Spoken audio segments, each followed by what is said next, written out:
बोले ठीक है, अहिंसा वालों को नहीं डालूंगा। इनका क्या करूं, भगत सिंह, राजगुरु और सुखदेव का? हाँ, इन्होंने, ये तो सॉन्डर्स की हत्या कर चुके हैं। गांधी ने बोला जैसे आपको ठीक लगता है आप कर लो।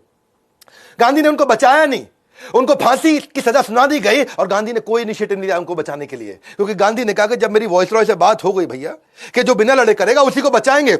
इस चक्कर में सुभाष चंद्र बोस वगैरह भी बहुत नाराज हुए, कई लोग नाराज हुए गांधी से, क्योंकि वो चाहते थे कि इन्होंने बहुत बड़ी शहादत दे रहे हैं।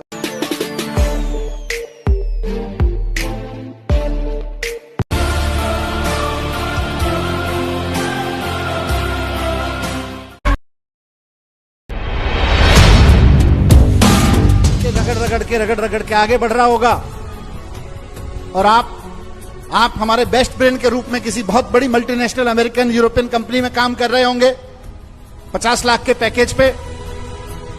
भारत के हिस्से में, भारत की अर्थव्यवस्था के हिस्से में अगर कुछ आ रहा होगा तो ज्यादा से ज्यादा 50 लाख का आपका पैकेज आ रहा होगा, इससे ज्यादा नहीं आएगा। और आप जो प्रोडक्ट बना रहे होंगे, आप माइक्रोसॉफ्ट में काम कर रहे होंगे, माइक्रोसॉफ्ट में वो बनाया हुआ आपका प्रोडक्ट अमेरिका में कोई खरीद रहा होगा, जापान में कोई खरीद रहा होगा, यहां तक कि हिंदुस्तान में भी कोई खरीद रहा होगा, तो उसका प्रॉफिट अमेरिका को जा रहा है। इसलिए मैं कह रहा हूं कि आप जॉब प्रोवाइडर बनेंगे। आप जॉब प्रोवाइडर बनेंगे, आप एंटरप्रेन्योर बनेंगे तो देश की इकोनॉमी आगे बढ़ेगी। अगर आप जॉब सीकर बनेंगे तो देश की इकोनॉमी जॉब सीकर्स की इकोनॉमी बनेगी। पब्लिक रिप्रेजेंटेटिव होने के नाते मैं देश की अपेक्षाएं आपके सामने रख रहा हूं। इस देश ने आप में इन्वेस्ट किया, इस देश ने आपकी एजुकेशन में, आपकी ग्रोथ में, आपके शानदार इंस्टीट्यूट में इन्वेस्ट किया।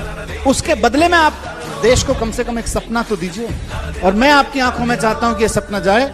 मैं स्कूलों में जाता हूं, 12वीं के क्लास के बच्चों से बात करता हूं, आप में से कौन कौन लोग नौकरी करना चाहते हैं? 99% बच्चे मुझे कहते हैं जी हम बड़े होकर नौकरी करना चाहते हैं। 1% बच्चे कहीं से उठा के कहते हैं जी उनको आइडिया नहीं होता, साइंटिस्ट बनना चाहता हूं, उनको कोई कहता है मैं आईएएस बनना चाहता हूं, या कोई कहता है मैं अपना बिजनेस शुरू करना चाहता हूं। 99% बच्चों के माइंड में मुझे बड़े होकर नौकरी करनी है।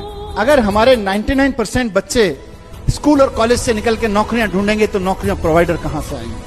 और अगर नौकरियां करेंगे, खाली नौकरियां करेंगे, तो तय मानिए कि उसके बाद में देश की इकोनॉमी 5 में से 6 और 6 से 7वें और 7 में से 10वें स्थान पर पहुंचने में देर नहीं लगेगी। सरकारें आती जाती रहेंगी, एक्स की जगह वाई की आएगी, वाई की जगह जेड की आएगी। लेकिन